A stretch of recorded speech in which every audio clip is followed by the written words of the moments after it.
नमस्कार अनमोल भारत को स्वागत करुचु। सरकार ड्राइवर संघ मध्य आलोचना है तृतीय दिन में ड्राइवर महासंघर स्टीयरिंग छाड़ आंदोलन ओडिशा ड्राइवर महासंघर आंदोलन आज तृतीय दिन में पहुंची।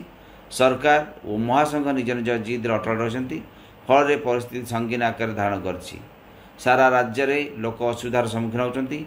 राज्य में बहु तेल टांकी तेल अभाव ताला पड़ा। सरकार पुलिस सहायता डिपो तेल परिवहन कर विभिन्न तेल टांकी तेल पहुँचाऊँच किंतु ताहा यथेष्ट होना। अन्यपक्षे राज्यर अन्य ड्राइवर संघ गाड़ी चलाउଥିବା बेले आंदोलनकारी ड्राइवर माने तेल आणुଥିବା ड्राइवर को अटकाई से गोड़ तले पड़ी गाड़ी न चलाइବାକୁ अनुरोध करुछंती। याको नै राज्यर विभिन्न स्थान उत्तेजना देखा देइछि।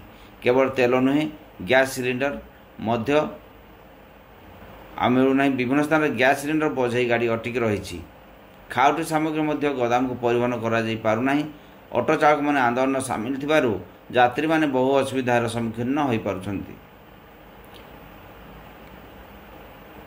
पर्याप्त परिमाण बस चालू नथुवारु यात्री माने विभिन्न बस स्टैंड घंटा घंटा धरी अपेक्षा करि रहउछंती।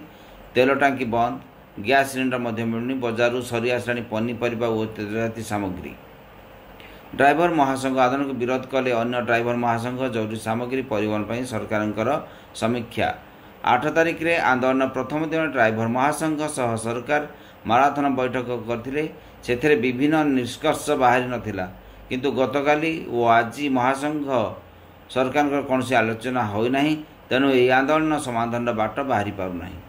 अपरपक्ष आंदोलन दृष्टि रखी परिवहन विभाग पक्ष जरूरी सामग्री विशेषतः पेट्रोलियम उत्पादन निरवच्छिन्न जोगाण निश्चित करने एक बैठक डकाई। वाणिज्य और परिवहन मंत्री विभूति भूषण जेना अध्यक्षतार होता यह बैठक राज्यर जोगाण श्रृंखल सृष्टि होता व्याघात रखापी टास्क फोर्स गठन कराइथिला। वाणिज्य और परिवहन विभाग, पुलिस कर्तृपक्ष, जिला प्रशासन और ओएमसी अधिकारी प्रमुख एथिरे रहिसंती। समस्त जिला प्रशासन और पुलिस विभाग को ईंधन टैंकर और मालवाही गाड़ी गुड़ी को आवश्यक स्थान में सुरक्षा और लॉजिस्टिक सहायता जोगाई देवा निर्देश दिया जाइछि। एने मंत्री श्री जेना कहते ओडिशार ईंधन कौन अभाव नहीं। तैल विपणन कंपानी माने राज्यर डिपो और रिटेल आउटलेट गुड़िक यथेष्ट तेल महजूद रही। सेहीपरि जोगाण मंत्री कृष्णचंद्र पात्र कहते राज्य में पेट्रोल और डीजेल संकट नहीं। ड्राइवर दाबी उपर सरकार विचार करछंती। तेल टैंकर आसी आइछि। जे कलाबजारी करुछि कार्यानुष्ठान नापी निर्देश जारी करा जाइछि। उत्कल पेट्रोलियम डीलर्स एसोसिएशन साधारण संपादक संजय लाट कहते राज्य में तेल संकट नहीं। प्रथम और द्वितीय दिन प्रभाव पड़ा।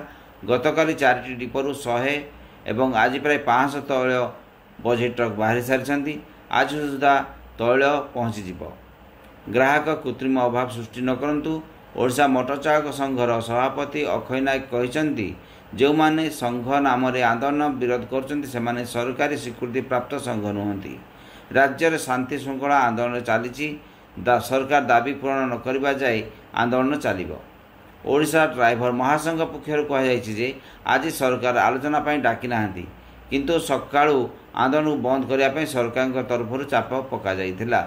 संघ लिखित प्रस्तुति किंबा मुख्यमंत्री गणमाध्यम ड्राइवर दाबी पूरण नहीं कहतु। स्मार्ट सिटी ऑनलाइन ऑटो संघर सभापति दीनबंधु नायक कहते जो दाबी रही सरकार मानि सारे। दाबी को मध्य संघ समर्थन करुच्ची किंतु ड्राइवर निजर राजनैतिक इच्छा पूरण पर ड्राइवर मानक एकाठी कर राज्य में अराजकता सृष्टि करछंती।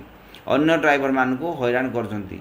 सेमानक विरोध में कार्यानुष्ठान ग्रहण करने को दाबी करा जाइछि। नमस्कार।